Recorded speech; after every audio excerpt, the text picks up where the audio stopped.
Hello students, welcome to Shivaji Group of Institutions online classes of English. I am A.K. Dwivedi and today I am going to continue the remaining stanzas of this poem, that is the road not taken. Okay students, in my earlier video you were explained up to stanza number 2. ठीक है, मैंने आपको पहले video में second stanza तक explain किया था. Now I am going to explain you from third stanza. So students be ready, open your book, page number 19. Okay, let us start it. Students, आपको एक्सप्लेन किया गया था कि कैसे पोएट जब जंगल से होकर के जा रहा है और एक ऐसे रास्ते पर पहुंचता है जहां पर वो मार्ग दो भागों में डिवाइड हो जाता है और उस जगह वो खड़ा होकर के कंफ्यूजन में है. He is not able to decide which way he should go and which way he should not go. He kept on standing there for some time and after thinking over it he decided to choose only one path. यानी बहुत देर तक दुविधा में खड़ा रहता है और फिर वो एक मार्ग चूज करता है. ठीक है, तो मैं स्टार्ट करता हूं third stanza. And both that morning equally ले. बोथ दैट मॉर्निंग यानी एक सुबह जब कवि उस फॉरेस्ट से होकर के जा रहा है तो सुबह का टाइम है. इक्वली ले, equally lay, that means both the ways, both the paths were looking equally good. ठीक है, उस सुबह दोनों ही मार्ग अच्छे दिख रहे थे. In leaves no steps had trodden black. Trodden means crushed. Trodden means crushed. जब लोग किसी मार्ग से चलते हैं गांव में, रूरल एरिया में, तो खेतों से चलते हैं या अन्य किसी जगह से चलते हैं, वहां की घास कुचल जाती है. कवि कह रहा है कि उस सुबह in leaves no step. Step means लोगों के पैर, कदम. हैड ट्रोडन ब्लैक यानी उन पत्तियों को, घास को कुचला नहीं गया था. वो दोनों ही मार्ग एक जैसे ही थे, दोनों ही मार्ग पर घास उगी हुई थी. यानी वहां पर लोग कम चले हुए थे, लोगों के पैरों से वो घास कुचली नहीं गई थी. ठीक है. Oh I kept the first for another. इसलिए कवि ने क्या किया, एक मार्ग को चुना, केवल एक मार्ग को चुना और उसने सोचा कि आई kept the first for another. पहला वाला मार्ग उसने सोचा कि वो फिर कभी जब यहां से गुजरेगा तब इस मार्ग से ट्रेवल करेगा, बट आज वो इसी मार्ग से ट्रेवल करेगा. ठीक है. आई doubted yet knowing how way Leeds on two way. यद्यपि उसे मालूम था, yet knowing that means he new well this fact.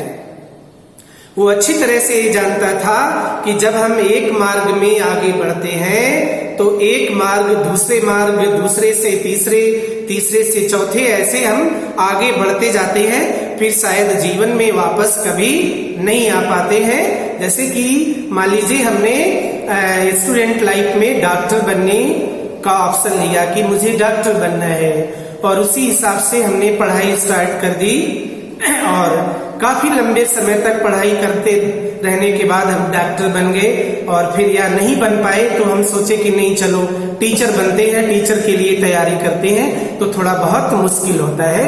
यानी जब हम एक मार्ग पे आगे बढ़ते हैं तो उसी पे आगे बढ़ते चले जाते हैं, फिर किसी दूसरे मार्ग पर वापस आना बहुत कठिन होता है.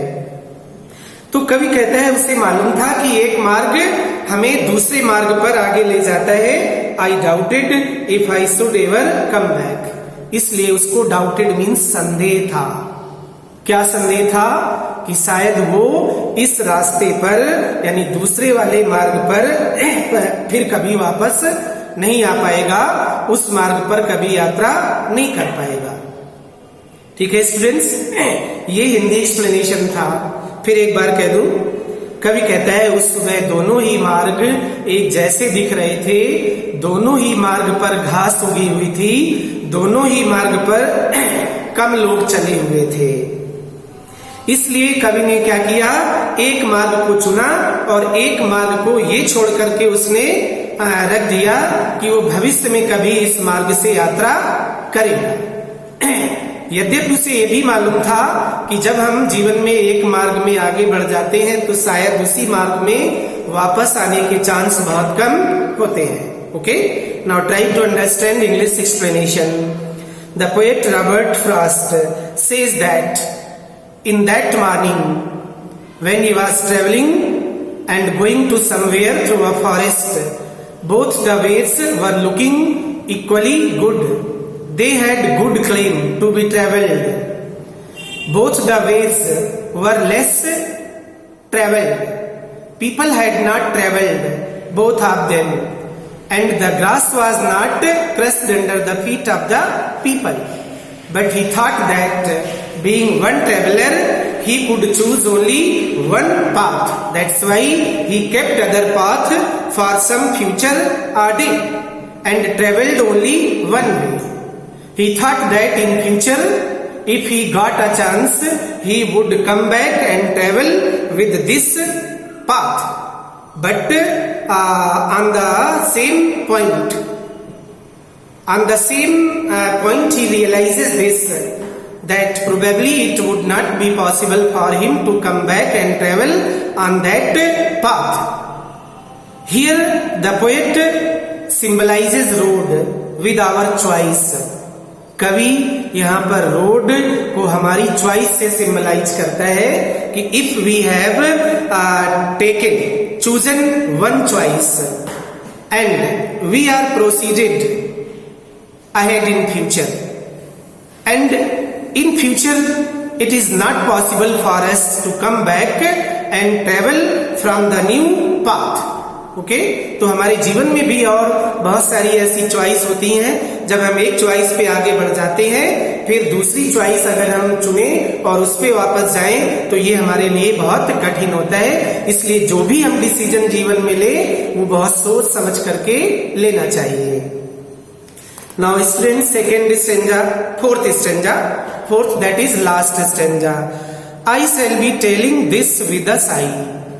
कवि कहता है कि वो भविष्य में shall be telling बता रहा होगा अपने मित्रों को, दोस्तों को। कैसे बता रहा होगा? with a sigh. sigh means होता है with a deep breath. By taking a deep breath, आह भरते हुए, सिसकियां भरते हुए वो ये बात किसी को बता रहा होगा, अपने मित्रों को, अपने साथियों को या अपने मतलब फैमिली को। क्या बता रहा होगा? Somewhere ages and ages hence. Ages and ages that means after a long period of time, यानी काफी लंबे समय के बाद भविष्य में शायद वो अपने आप को या अपने मित्रों को या अपने फ्रेंड्स को बता रहा होगा। क्या बता रहा होगा? और वो भी बड़े दुख के साथ। Two roads diverged in a wood, कि जंगल में किस तरीके से दो मार्ग, दो डिफरेंट डायरेक्शंस में जा रहे थे और उसने केवल एक मार्ग को चुना।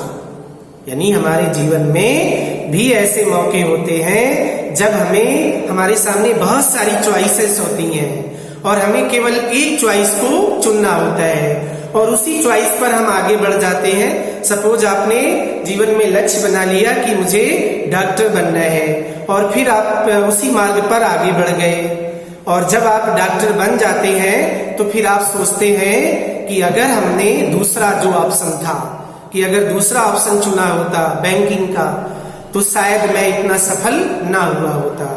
यानी कहने का मतलब ये है कि जो जीवन में हम लक्ष्य बनाते हैं, अगर उस पर हम ऑनेस्टली, ईमानदारी से आगे बढ़ते रहते हैं तो आगे चल के जीवन में हम सक्सेसफुल होते हैं। जो कुछ भी बनते हैं ये हमारी चॉइस ही हमें बनाती है। अगर हमारी चॉइस सही थी तो जीवन में हम अच्छे और एक सफल इंसान बनते हैं, और अगर हमारी जीवन में अतीत में कोई चॉइस गलत रही होगी, हमारा डिसीजन मतलब सोच समझ कर नहीं लिया गया होगा, तो फिर हम जीवन में पश्चाताप पूर्वक कहते हैं कि अगर मैंने ये मार्ग चुना होता तो आज मैं कुछ अलग होता। ओके, तो and I took the one less travelled by, यानी वो आगे चल के बताएगा कि उसने ये मार्ग चुना, कौन सा, लेस ट्रेवल्ड, जिसपे कम लोग गए थे।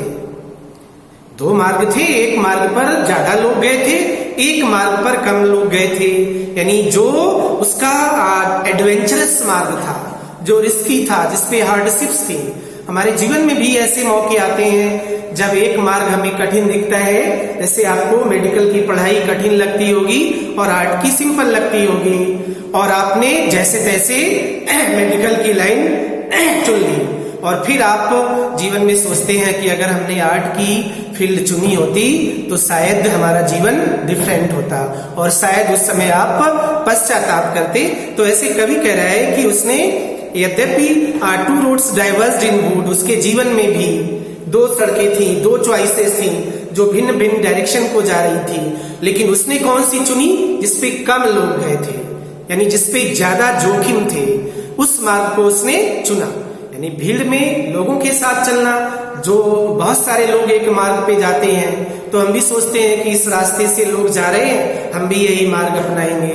बहुत से स्टूडेंट्स साइंस लेते हैं, बहुत से स्टूडेंट्स मैथ लेते हैं, आपकी मैथ कमजोर है, आपने सोचा कि लोग इस लाइन में जा रहे हैं, हम भी मैथ ले लें, लेकिन आप फिर उसको चला नहीं पाते हैं। तो हमें ये नहीं करना चाहिए, हमें बड़ी सोच समझ करके निर्णय लेना चाहिए। तो वही कवि कह रहे हैं कि आई टूक वन लेस ट्रेवल्ड बाई, उसने वही मार्ग जीवन में चूज किया जो कम लोगों के द्वारा चला गया था, यानी इसमें ज्यादा जोखिम थे। And that has made all the difference, और इसी बात ने उसके जीवन में ये अंतर लाया। That means his life was different because he choose the particular choice in his life. If he had not taken this choice judicially or wisely, then his life might have been something different. So the poet here wants to advise all the readers that in our life there are many choices.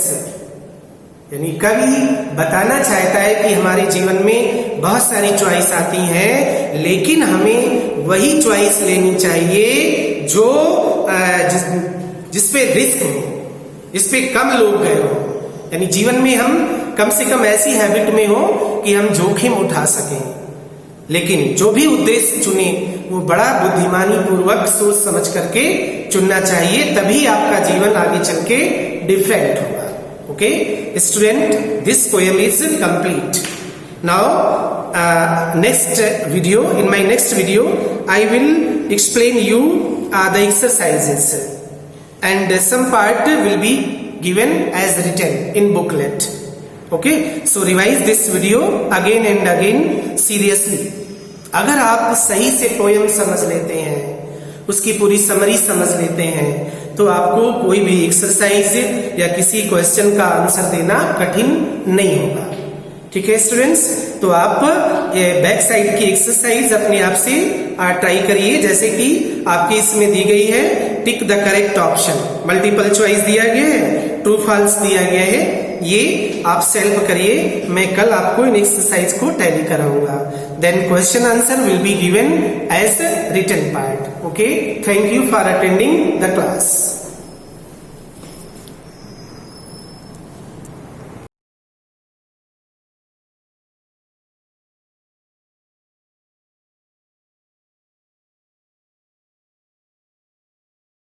सुस्वागतम।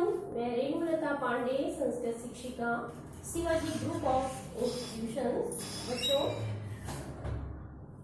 मैंने आपको पंचमाह पाठा पढ़ाया था पिछले video में, जिसका शीर्षक है यूयम मधुमक्षिका इस, तुम सब मधुमक्खियां हो। ठीक है, तो आप इसके 3 संकेत पढ़ चुके हैं। सॉरी 3, एक मिनट। हाँ बच्चों, 4 संकेत पढ़ चुके हैं आप इसके। ये 5वां संकेत है यूएम डैश डैश डैश सीधा।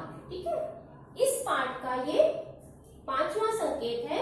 4 संकेत का अर्थ मैं आपको पढ़ा चुकी हूँ। ठीक है, अब बच्चों देखो, मैं इन संस्कृत पंक्तियों को पढ़ रही हूँ। ठीक है, और पढ़ने के बाद इसका हिंदी अनुवाद करूंगी, ध्यान से सुनिए।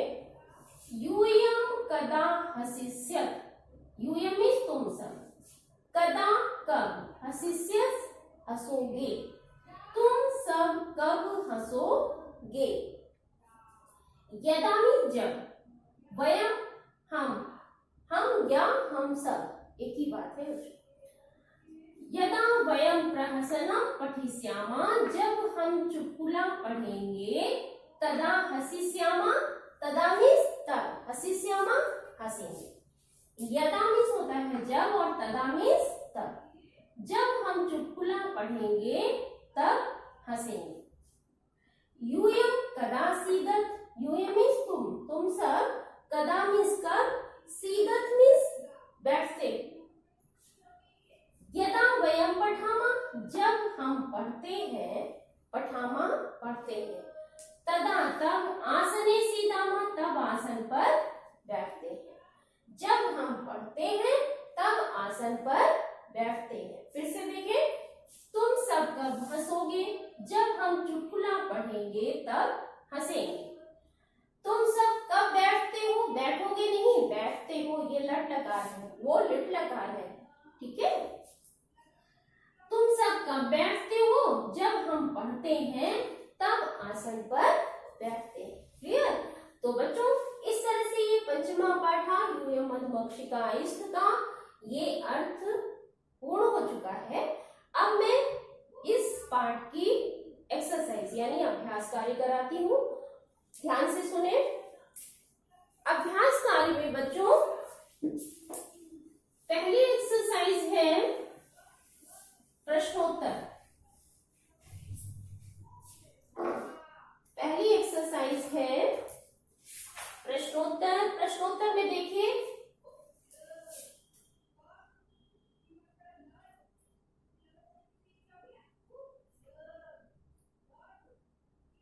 प्रश्नों के उत्तर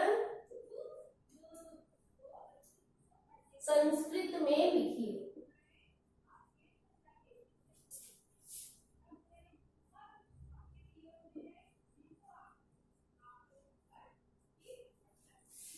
प्रश्न है बच्चों, मधुमक्षिका किम कुर्वन्ति।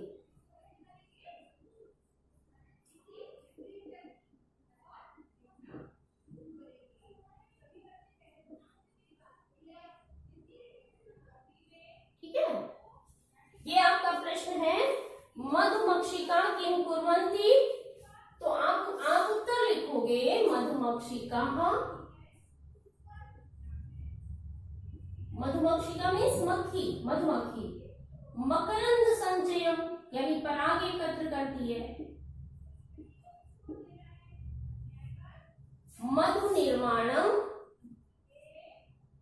चा कुर्वन्ति।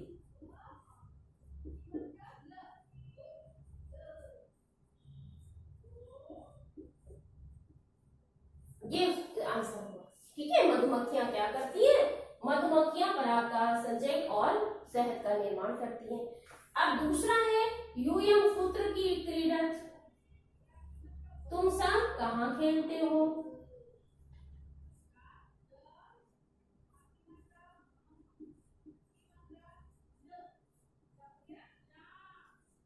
ठीक है, तो आप उत्तर देंगे वयम क्रीडा क्षेत्रे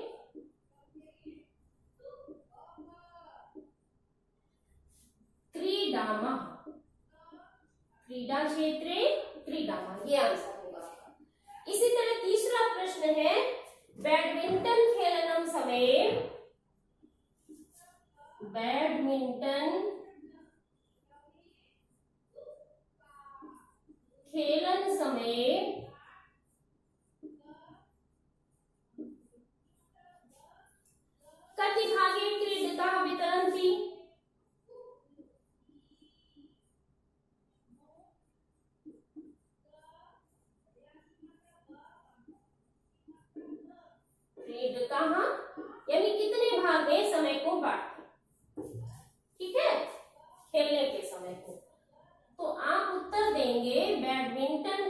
खेलनं समये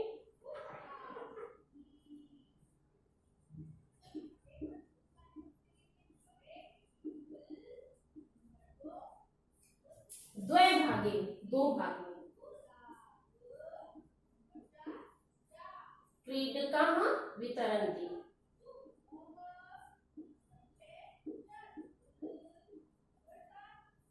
ठीक है, ये आंसर होगा आपका। फिर है ग्रामीणाः कुत्र वसन्ति। ग्रामीण कहाँ रहते हैं?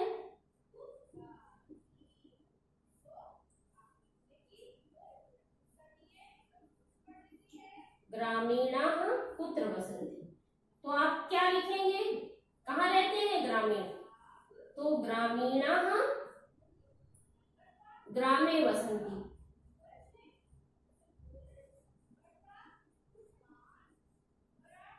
ठीक है बच्चों। लास्ट है यूयं कुत्र गमिष्यत्।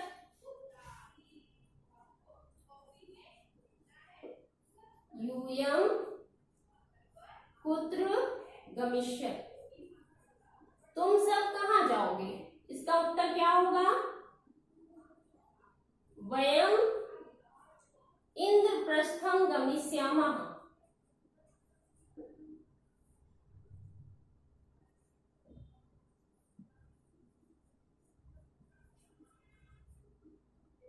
ठीक है, ये आंसर होगा। वयं इंद्रप्रस्थं गमिष्यामः। देखिए, मधुमक्षिकाः किं कुर्वन्ति? मधुमक्षिकाः मकरन्दसञ्चयं मधुनिर्माणं च कुर्वन्ति। यूयं कुत्र क्रीडत्? वयं क्रीडाक्षेत्रे क्रीडामः। बैडमिंटन खेलन समये कति भागे क्रीडकाः वितरन्ति? बैडमिंटन खेलन समये यानी खेलने के समय द्वे भागे क्रीडकाः वितरन्ति। ग्रामीणाः कुत्र वसन्ति? ग्रामीणाः ग्रामे वसन्ति। यूयं कुत्र गमिष्यत्? वयं इंद्रप्रस्थं गमिष्यामः। ठीक है बच्चों, तो ये एक्सरसाइज नंबर फर्स्ट है। ठीक है, ये प्रश्न उत्तर बच्चों आपको अपनी नोटबुक में भी लिखने हैं। बुक में तो लिखना ही है पेंसिल से, नोटबुक में भी लिखने हैं। ठीक है, इसके बाद मैं नेक्स्ट एक्सरसाइज कराती हूँ।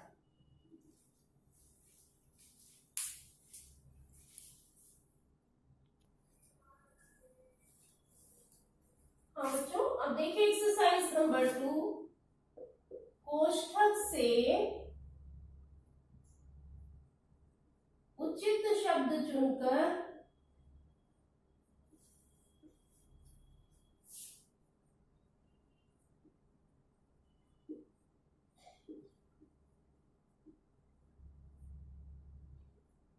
रिक्त स्थानों की पूर्ति कीजिए।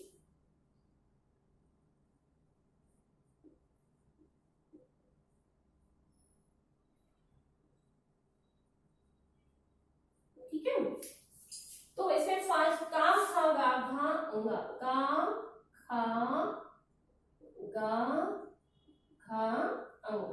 ठीक है, 5। पहला है यूयम,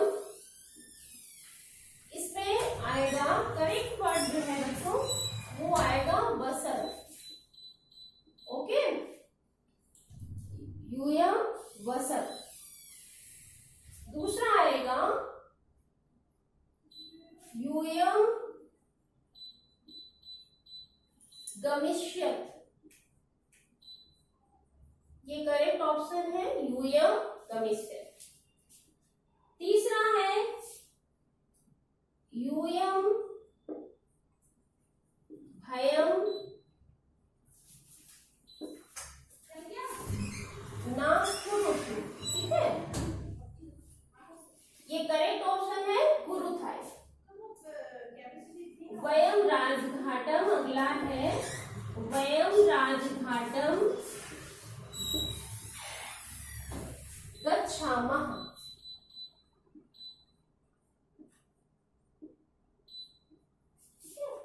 ये करेक्ट ऑप्शन है। लास्ट में बच्चों यूयम पुत्र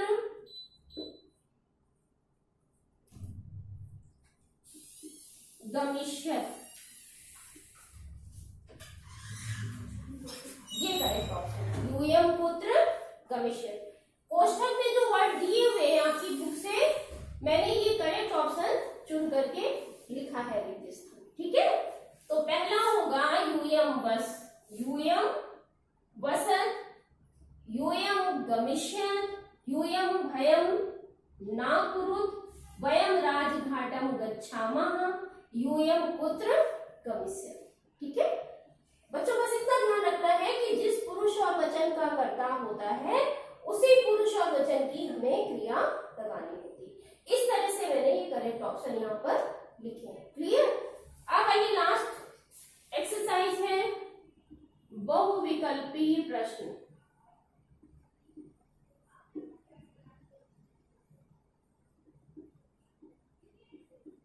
ये लास्ट एक्सरसाइज है आपकी बुक में। इसमें पहला है यूयम क्रीडनार्थम, यूयम क्रीडनार्थम, क्रीडनार्थम मीन्स खेलने के लिए।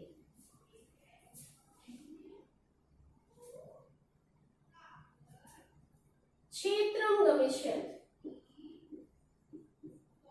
ये करेक्ट ऑप्शन है। ठीक है,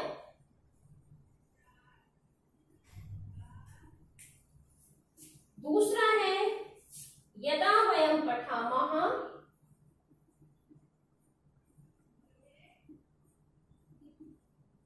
यदा वयम पठामः यानी जब हम पढ़ते हैं, तदा आसने, तदा आसने सीदामः, ये करेक्ट ऑप्शन है। ठीक है, सीदामा यानी बैठते। यूयम क्रीडनार्थम क्षेत्रम गमिष्यत्, यदा वयम पठामः तदा आसने सीदामः। ठीक है बच्चों, तो इस तरह से ये पंचमा पाठ यूयम मधुमक्षिकाः इस्त बच्चों आज समाप्त हो गया है। सभी बच्चे बहुत तल्लीनता से अपना कार्य करें। हमेशा की तरह मैं फिर बता रही हूँ कि जब भी कोई नया पाठ शुरू होता है, आरंभ होता है, तो आप सबसे पहले शब्दार्थ याद करें। शब्दार्थ याद कर लेंगे तो ये पंक्तियां आपको बहुत आसानी से समझ में आएंगी। ठीक है, शब्दार्थ याद करें, अर्थ लिखें, और अर्थ लिखने के बाद जो मैंने प्रश्नोत्तर लिखाए हैं वो पेंसिल से आपको बुक में फिल करना है और नोटबुक में लिखना है। ठीक है, जितनी भी एक्सरसाइज मैंने कराई है ये सब आपको पेंसिल से ही फिल करनी है बुक में। कोई भी बच्चा पेन का यूज नहीं करेगा बुक में। अच्छा, नोटबुक में आप पेन से लिखे, लेकिन बुक में आप पेन यूज ना करें। क्लियर? तो समय से अपना कार्य करते रहे और अच्छा कार्य करते रहे। समझ में आ रहा है? लेखन कार्य बहुत सुंदर होना चाहिए, इस बात का विशेष ध्यान रखें। धन्यवाद, आपका दिन मंगलमय।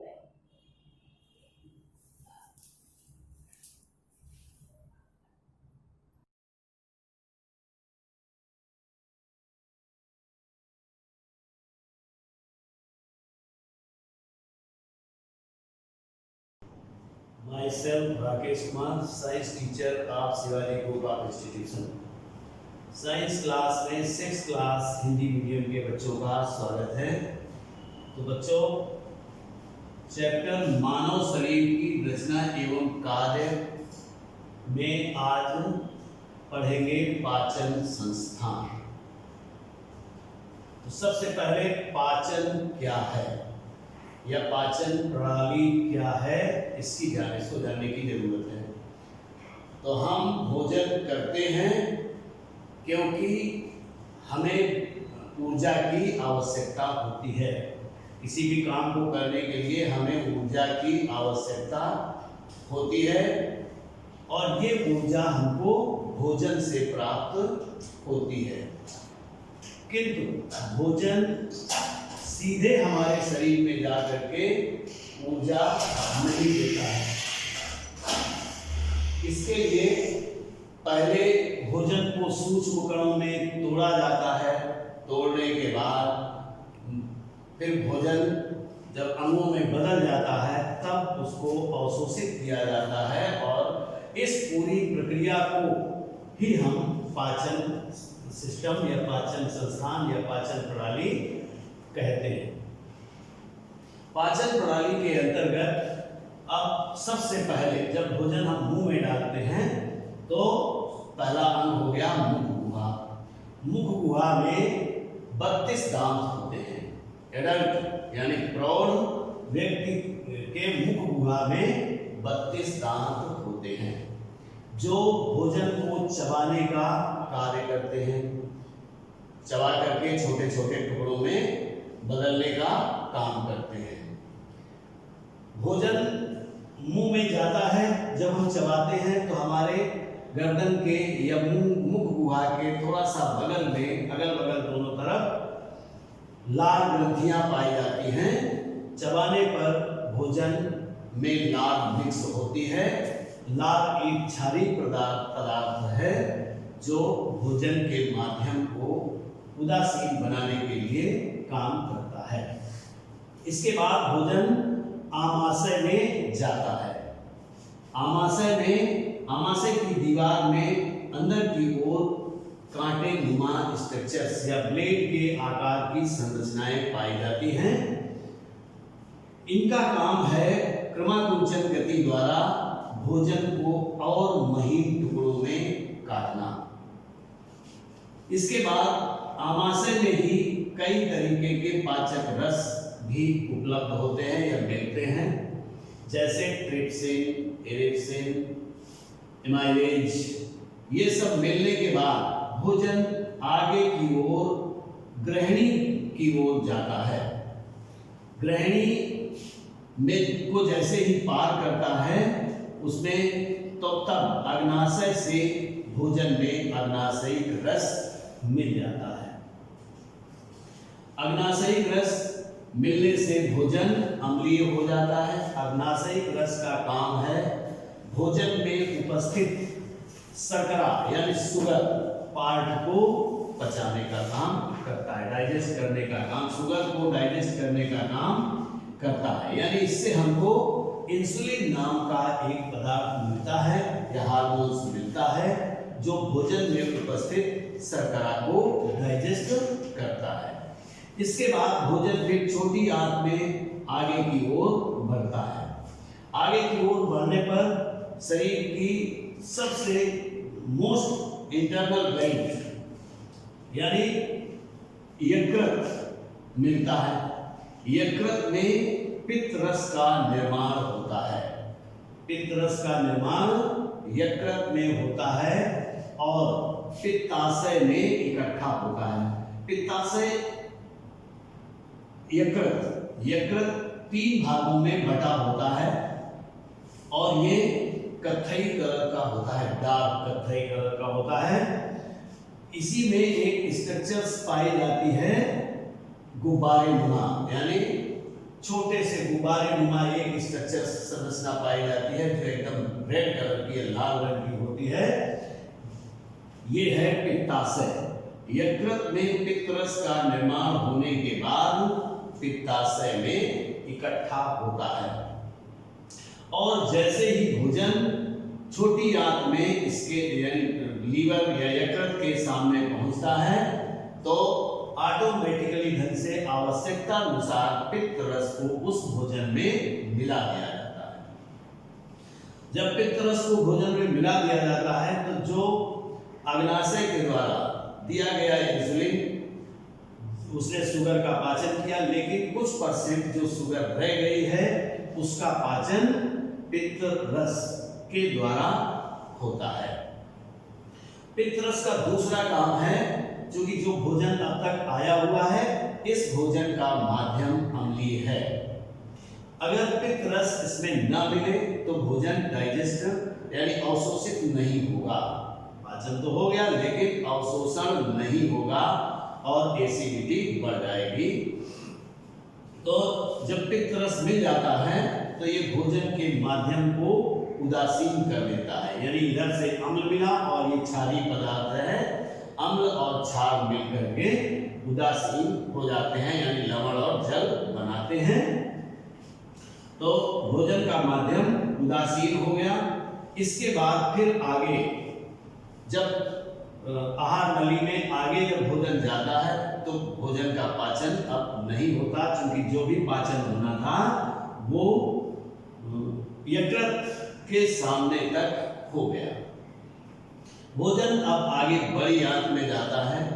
बड़ी आंत में भोजन काफी समय तक रुकता है। बड़ी आंत की जो दीवारें हैं वो मोटी यानी थिक होती हैं, थिक वॉल होती हैं और गद्दे नुमा स्ट्रक्चर्स होती है, स्पंज के आकार की संरचनाएं होती हैं। यहाँ पर पचे हुए भोजन का अवशोषण होता है और अवशोषित होकर के भोजन सीधे रक्त में मिला दिया जाता है।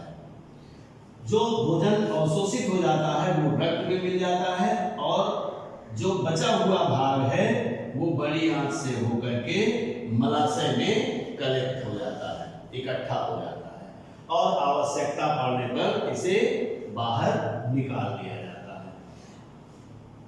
इसके बाद जब भोजन अवशोषित हो जाता है और ब्लड में मिला दिया जाता है तो ब्लड या रक्त उस भोजन को किडनी में लेके जाता है। किडनी भी दो होती हैं, एक दायां और एक बायां। किडनी में जाता है और ये भोजन अब ब्लड उस समय जो भोजन को लिए हुए है वो किडनी में 72 टाइम्स यानी 72 बार सर्कुलेट होता है और सर्कुलेट होने के बाद यहाँ पर भोजन से urea, uric acid, potassium, sodium जो अपशिष्ट पदार्थ के रूप में हैं इनको फिल्टर करके बाहर निकाल दिया जाता है। और जब निकाल दिया जाता है तो ये फिल्टर होने के बाद जो क्या यूरिया, यूरिक एसिड, सोडियम और पोटेशियम मूत्राशय में जाकर के कलेक्ट हो जाता है। यानी जो मूत्राशय में कलेक्ट हुआ उसमें 90% जल होता है और 2.5% कितना 90% जल होता है और 2.5% में सोडियम और पोटेशियम होते हैं तथा 2.5 में अन्य चीजें भी आती हैं और जो और बचेगा उसमें भी अन्य चीजें ही आती हैं और फिर जरूरत पड़ने पर इनको टॉयलेट के से बाहर निकाल दिया जाता है। तो इस प्रकार से ये पूरा पाचन संस्थान हो गया।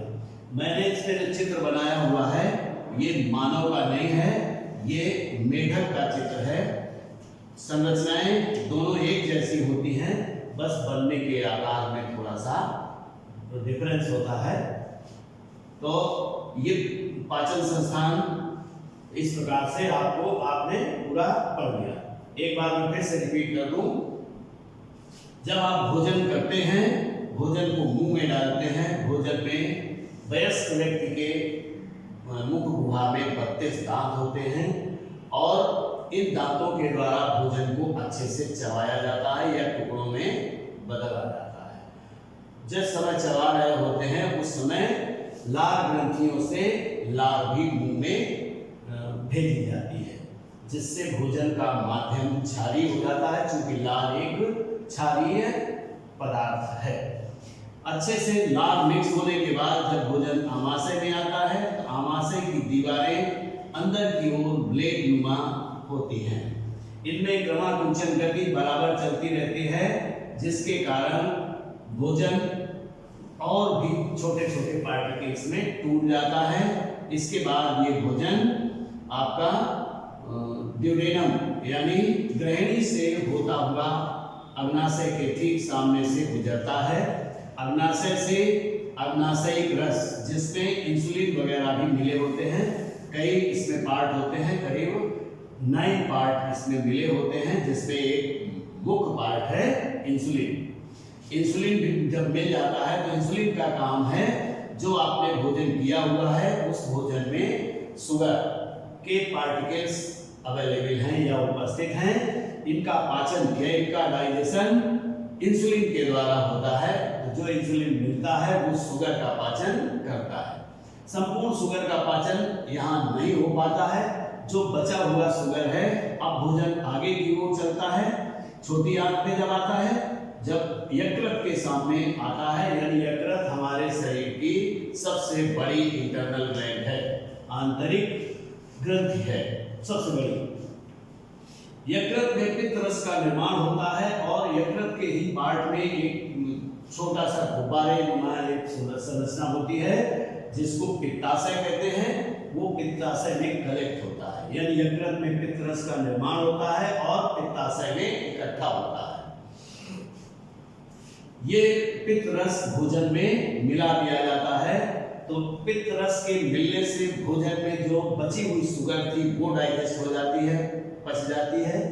और भोजन के माध्यम, चूंकि अभी तक जो भोजन आया है उसका माध्यम अम्लीय था, अब पित्त रस के मिलने से, चूंकि पित्त रस एक क्षारीय पदार्थ है, तो इस भोजन के माध्यम को उदासीन कर देता है और फिर इसके बाद भोजन आगे बड़ी आंत में जाता है। बड़ी आंत थिकनेस यानी कुछ मोटी होती है और स्पंज की सी दीवारें होती हैं। यहाँ पर भोजन का केवल अवशोषण होता है, यहाँ कोई पाचन नहीं होता है। यहाँ पर भोजन को अवशोषित करके लिए पचे हुए भोजन को अवशोषित करके सीधे रक्त में मिला दिया जाता है और बचे हुए भाग को मलाशय में कलेक्ट कर दिया जाता है, जो आवश्यकता अनुसार बाहर निकाला जाता है। और अब जो रक्त भोजन को लेकर जाता है वो किडनी में लेके जाता है। किडनी का काम है फिल्टर करना, ये फिल्टर ही है शरीर के। और ये दो होते हैं, दायां और बायां, दायां वृक्क और बायां वृक्क।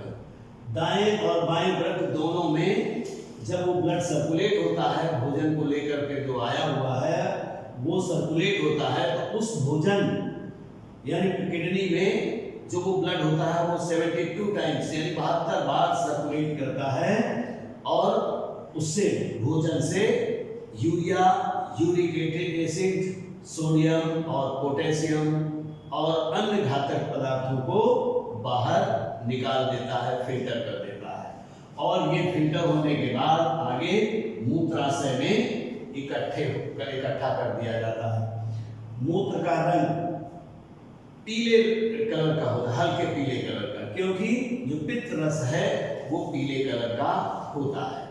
पित्त रस का प्रभाव जो इसमें बना रहता है, इसके कारण ये पीला होता है। जब किसी व्यक्ति की पेशाब अधिक पीली आने लगती है तब डॉक्टर को दिखाने पर वो बताता है कि आपके लीवर में कोई प्रॉब्लम आ गई है और फिर वो इस प्रकार से मेडिसिन देता है जिससे लीवर कुछ ठीक हो जाता है।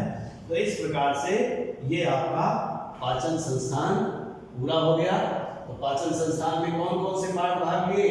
नंबर 1 मुंह, नंबर 2 भोजन नली, नंबर 3 यकृत, नंबर 4 उदर, नंबर 5 छोटी आंत, नंबर 6 बड़ी आंत और इसके अंतर्गत किडनी भी सम्मिलित हो जाती है। तो इस प्रकार से हमारा पाचन संस्थान पूरा हो गया। तो बच्चों इस क्लास में इतना ही, आगे नेक्स्ट क्लास में थैंक यू।